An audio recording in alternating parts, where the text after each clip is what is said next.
तो हम लोगों को पढ़ना है लॉगरिथम, है ना।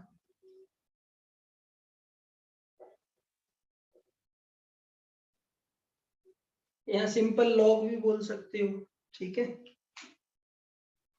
अब जैसे मैथ्स में कई सारे ऑपरेटर होते हैं ना, जैसे मान लो हमें किसी नंबर का स्क्वायर फाइंड करना होता है, तो स्क्वायर फाइंड करने के लिए अपन क्या करते हैं, बोलो। मतलब जैसे मैथ में एक ऑपरेटर होता है ना, स्क्वायर क्यूब, तो मान लो जैसे मुझे किसी नंबर का स्क्वायर फाइंड करना है, तो वो स्क्वायर पहले से डिफाइंड है ना, कि स्क्वायर का मतलब क्या है कि एक नंबर का उसी के साथ मल्टीप्लाई करो तो स्क्वायर आ हाँ, जाएगा, सही बात है ना। है। सर वो लॉग तो टैन और उसकी मतलब वो सब कुछ ना लॉगरिथम में। हाँ हाँ, तो किसी भी नंबर मतलब एक्चुअल में लॉग होता क्या है, तो लॉग अपन इस तरीके से डिफाइन करते हैं, लॉग एक्स और बेस ए, ठीक है, इक्वल्स टू, या किसी नंबर का लॉग ले लो, यहाँ पे एन ले लेते हैं, तो क्या हो जाएगा, log n base a is equals to x.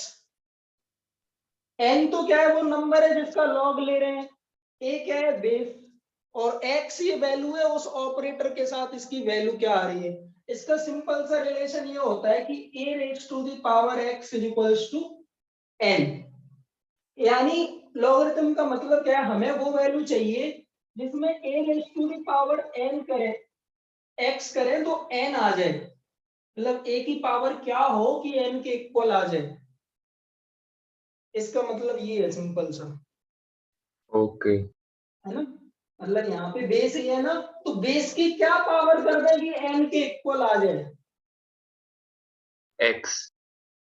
है ना। जैसे सपोज मैंने एक एग्जांपल लिया, log 4 base 2 is equal to x, तो इसको ऐसे यही राइट करूंगा ना, 2 की power x is equal to 4, 2 की पावर 2, हाँ, एक्स है इक्वल ना। टू 2। तो x क्या होना चाहिए, मतलब 2 की कितनी पावर करेंगे 4 के इक्वल आ जाए, 2। 2। 2, मतलब इसके log की वैल्यू क्या आएगी, 2 आ जाएगी, यस क्लियर। अब जैसे अपन किसी भी चीज को कोई फॉर्मूला कोई ऑपरेशन डिफाइन करते हैं तो कंडीशन होती है, तो कंडीशन यहाँ पे क्या रहती है कि जो नंबर है जिसका लॉग ले रहे हैं ये पॉजिटिव होना चाहिए, ठीक है। और ये जो बेस है ये भी पॉजिटिव होना चाहिए, एन भी ग्रेटर देन 0 होना चाहिए जिसका लॉग ले रहे हैं, बेस भी ग्रेटर देन 0 होना चाहिए, साथ में ए नॉट इज इक्वल टू 1 भी होना चाहिए, यानी बेस 1 के इक्वल नहीं होना चाहिए। अब जैसे 1 के इक्वल क्यों नहीं होना चाहिए, वो देखो, तो 1 की पावर कितनी भी रखो 1 ही आएगा ना। हाँ, जैसे मान लो मैंने यहाँ 5 ले लिया, यहाँ पे बने इज इक्वल टू मान लो कुछ आ गया वैल्यू एक्स, तो क्या लिखेंगे अपन, 1 की power x is equal to 5 write करेंगे ना। हम्म। तो 1 की पावर कुछ भी करो, 1 लाख 1 करोड़ कुछ भी करो, क्या 5 आ जाएगा, नहीं। नहीं आ सकता ना, वो तो बन ही रहने वाला है, इसीलिए बेस 1 नहीं होना चाहिए कभी भी, ठीक है। तो जिस नंबर का, ये लॉग की डेफिनेशन होती है, आगे जब फंक्शन पढ़ेंगे तो वहां पे कोई भी लॉगरिथमिक फंक्शन आएगा उसका डोमेन निकालना रहेगा। डोमेन का मतलब होता है कि किस वैल्यूज के लिए ये पर्टिकुलर फंक्शन डिफाइंड है, तो हमें हर फंक्शन की कंडीशन पता होनी चाहिए कि ये कब डिफाइन होता है। तो लॉग एन बेस ए कब डिफाइन होता है, जब जिस नंबर का लॉग ले रहे हैं वो ग्रेटर देन 0, बेस भी ग्रेटर देन 0 हो, और बेस 1 के इक्वल नहीं हो। क्लियर है सभी को, बताओ, यस। यस कर लो बट नोट। सर अगर ऐसा हो गया लॉग लॉग 1 बेस भी 1 तो फिर। हाँ नहीं, बेस 1 नहीं होना चाहिए, एन 1 हो सकता है, नंबर 1 हो सकता है। सर हाँ इतना ही हुआ है अभी। हाँ हाँ, इतना ही हुआ है। एक बार फिर से बता दो, मेरे फोन की बैटरी चली गई थी। मैसेज तो पकड़ डिलीवर हो लेती गया ना, था। भागने क्यों दिया। अरे अरे नहीं ना, वैन में थी जब चली गई थी। ठीक है, इधर देखो, तो लॉग को अपन डिफाइन करते हैं, लॉग एन बेस ए, यानी एन वो नंबर है जिसका लॉग ले रहे हैं, ए वो बेस है, यानी किस बेस पे अपन लॉग लेना चाहते हैं, और इसकी वैल्यू सपोज आई एक्स के इक्वल, तो इसका मतलब होता है कि a raise to the power x is equal to n, यानी ए की कितनी पावर करेंगे एन के इक्वल आ जाए। जैसे मैंने लिखा log 4 बेस 2, तो क्या आएगा relation a raise to the power x equals to n हाँ। होगा ना, मतलब 2 raise to the power x equals to 4 होना चाहिए। तो 2 की Yes. कितनी पावर करोगे, 4 आ जाएगी, 2 ही करेंगे ना। हाँ। बस तो सिंपल सा यही मीनिंग है। अब लॉग डिफाइन कब होता है, जब जिस नंबर का लॉग ले रहे हैं वो पॉजिटिव हो, बेस भी पॉजिटिव हो और बेस 1 के इक्वल नहीं होना चाहिए, क्योंकि जब 1 होगा तो ऐसी कंडीशन बनेगी जैसे log 5 base 1 equals to x, तो ये हो जाएगा 1 की पावर x इक्वल्स टू 5। अब 1 की पावर कुछ भी करो 5 के इक्वल तो हो नहीं सकता। क्लियर? हाँ। सर तो इसीलिए 1 के बेस पे लॉग कभी भी डिफाइन नहीं होता। तो ये होती है लॉग की डेफिनेशन, इसको नोट कर लो, साथ में एग्जांपल नोट कर लो। Yes. सर अगर A2 हो गया N1 हो गया तो सर आज तो फिजिक्स में 10 मिनट का ब्रेक लेना पड़ा। चलो तो पहले वही चीज कर लेते हैं अपन। ये समझ आ गया ना, अगर नंबर बनो बेस कुछ भी हो, जैसे 2 3 कुछ भी हो सकता है, इज इक्वल्स टू x, तो क्या लिखेंगे इसको, 3 power x is equals to 1, yes ये लिखेंगे ना। तो ये कब पॉसिबल होगा, जब x हाँ। की वैल्यू क्या हो, 0। यानी बेस Zero. आपका कुछ भी हो, log 1 की वैल्यू ऑलवेज क्या आएगी, 0। Zero. बेस कुछ भी हो, log 1 की वैल्यू क्या आएगी, 0। क्लियर है? सर ये लॉग तो उसमें फिर 3 का क्या काम? अच्छा तो इसकी टोटल वैल्यू जो आएगी वही लॉग की वैल्यू होगी। यहाँ पे 0 आएगा, अगर 1 का लॉग ले रहे हैं तो आंसर ऑलवेज 0 आएगा, बेस कुछ भी हो कोई फर्क नहीं पड़ता, ये समझ लो। हाँ। ठीक है, अच्छा कुछ वैल्यूज तुम लोग निकालो, जैसे सपोज एक क्वेश्चन अपन कर रहे हैं, log 1/9 base 3 is equals to x, बताओ इसकी क्या वैल्यू आएगी। तो एक मैं बता देता हूँ, ध्यान से सुनो, इसका अपन ऐसे ही राइट करेंगे, 3 की power x is equals to 1/9। Sir -3। अरे हौले हौले हद जाओ थोड़ा। -3 1/9 लिख सकते हैं 1/3 का होल स्क्वायर, हम्म। और फिर इसको लिख सकते हैं अगर 3 को ऊपर ले जाऊं तो पावर माइनस की हो जाएगी, -2 -2 तो हाँ। क्या आएगा, 3 power x is equals to 3 power -2, तो x की वैल्यू क्या आएगी, बेस सेम होते हैं तो पावर इक्वल हो जाती है, -2 यस। -2। क्लियर है? ये नोट कर लो, फिर मैं तुम लोगों को क्वेश्चन देता हूँ। क्वेश्चन नंबर 1,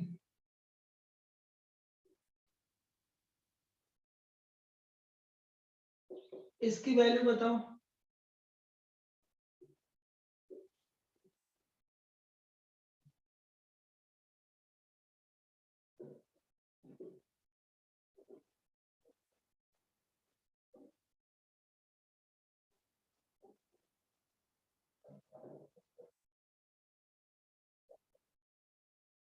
पहले वाले की 1/2 है क्या?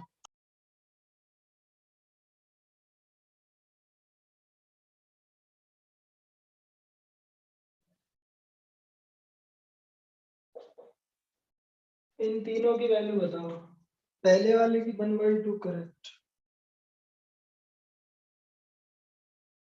तो इसमें क्या होगा, 3 की power x is equals to √3, √3 बोले तो 3 की पावर 1/2, तो x कितना आ जाएगा, 1/2।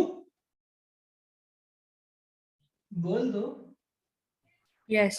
यस इसको x के इक्वल माना तो आएगा 1 x इज इक्वल्स टू 625, ये हो जाएगा 5 की पावर -x, और ये हो जाएगा 5 की पावर 4, तो -x इज इक्वल्स टू 4, यानी x इज इक्वल्स -4 टू -4। यहाँ आएगा 49 raise to the power x is equals to 343, ये होता है 7 का स्क्वायर और उसकी पावर x, ये होता है 7 का क्यूब, ये हो जाएगा 7 की power 2x is equals to 7 की पावर 3, तो 2x इज इक्वल्स टू 3, यानी x is equals to 3/2। Clear है? मतलब सबको समझ आ गया अच्छे से, पक्का? आंसर लिखेंगे कैसे? क्या आंसर लिखेंगे कैसे? ये आ गया ना आंसर। अरे कैसे नहीं, लिखोगे इसको? मतलब मतलब क्या 3/2 को लिखने का तरीका कुछ अलग होता है? हाँ 1.5। मैं ये बोल रहा था कि अ, जैसे आंसर एकदम फाइनल आंसर इक्वल टू लिखते हैं ना, तो क्या लिखेंगे? अरे ऐसे तो सॉल्व ही नहीं करना, अभी प्रॉपर्टी आएंगी, ये तो ऐसे हो जाएगा ऐसे। ठीक है, तो सर ये क्यों करा रहे हो फिर?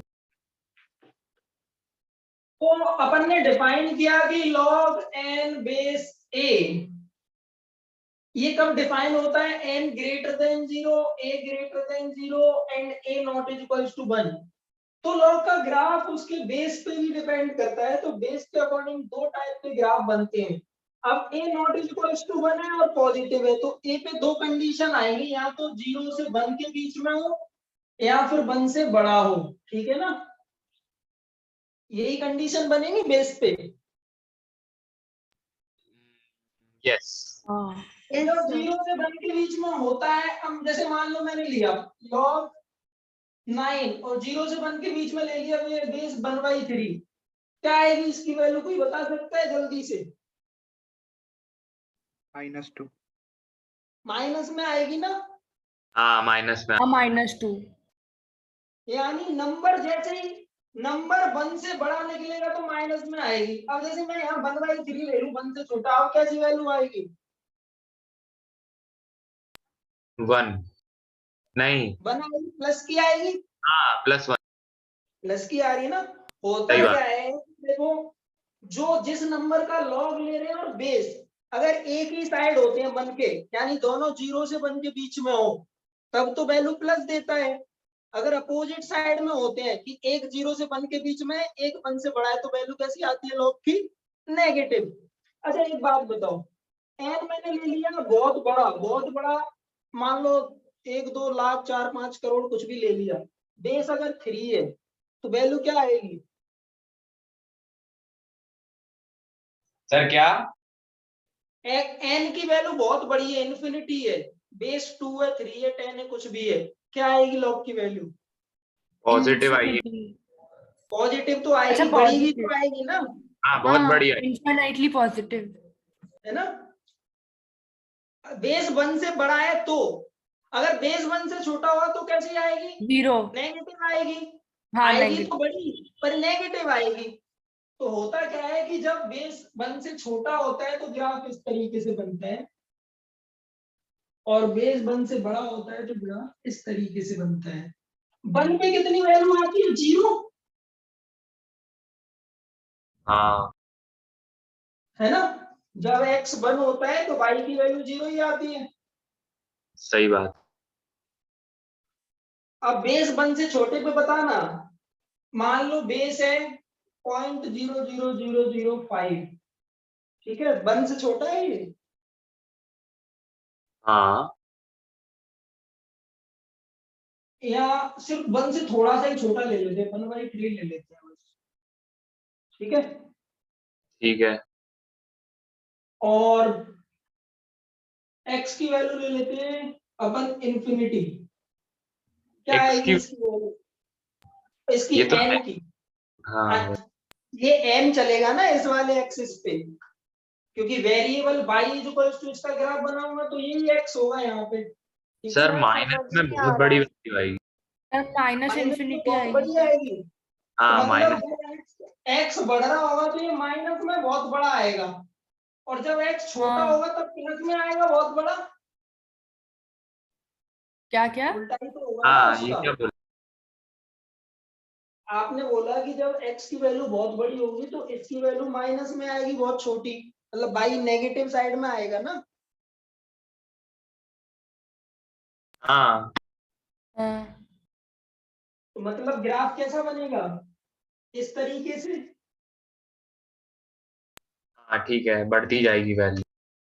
घटती जाएगी बोलते हैं इसको, बढ़ती सर जाएगी नहीं। अरे तो माइनस में बढ़ती जा रही है ना। हाँ माइनस में बढ़ती जा रही है। हम्म। ठीक है, और जब बेस अगर बड़ा हो तो क्या होगा? जितना बड़ा x होगा उतनी बड़ी वैल्यू, प्लस में बढ़ती जाएगी। है ना। तो इस केस में ग्राफ ये वाला।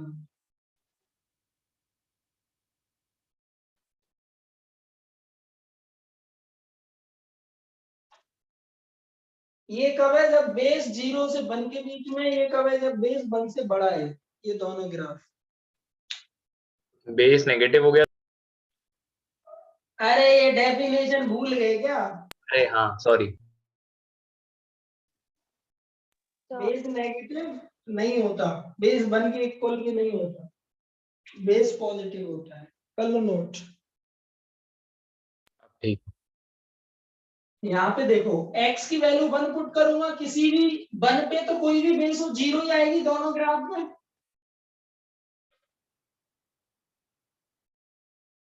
आएगी कि नहीं 0 1 पे?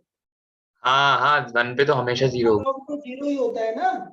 हाँ अब जैसे अभी मैं 1 से छोटा बेस ले रहा हूँ, लॉग जैसे बेस ले लिया 1/3, ठीक है, हाँ और यहाँ पे वैल्यू ले ली मैंने, ये मान लो 0.000003 बहुत बड़ी ले ली, तो हाँ। ये क्या होगा?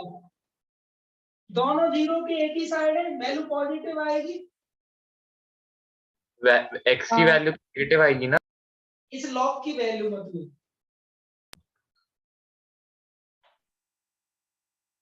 इसको वैसे सर एक बार रिपीट करें। देखो, मैंने लिखा लॉग 0.0003 और बेस मैंने ले लिया 1 से छोटा 1/3 इक्वल्स टू ले लिया y। अब बताओ क्या आएगा? 0.0003 वन से छोटी। 1/3 की पावर y आएगा। हाँ हाँ। माइनस वाई कुछ कुछ का आएगा। क्या है? इसको मैं 3 की पावर 3 × 10 की पावर कितनी लिख सकता हूँ? -4। और इसको हाँ लिख सकते हैं 3 की power minus y. -y। -y। दोनों ही नेगेटिव में होंगी, पावर 3 में कन्वर्ट करोगे तो एक तरीके से दोनों 1 से छोटे हैं, दोनों नेगेटिव ही होंगे ना। बताओ मुझे।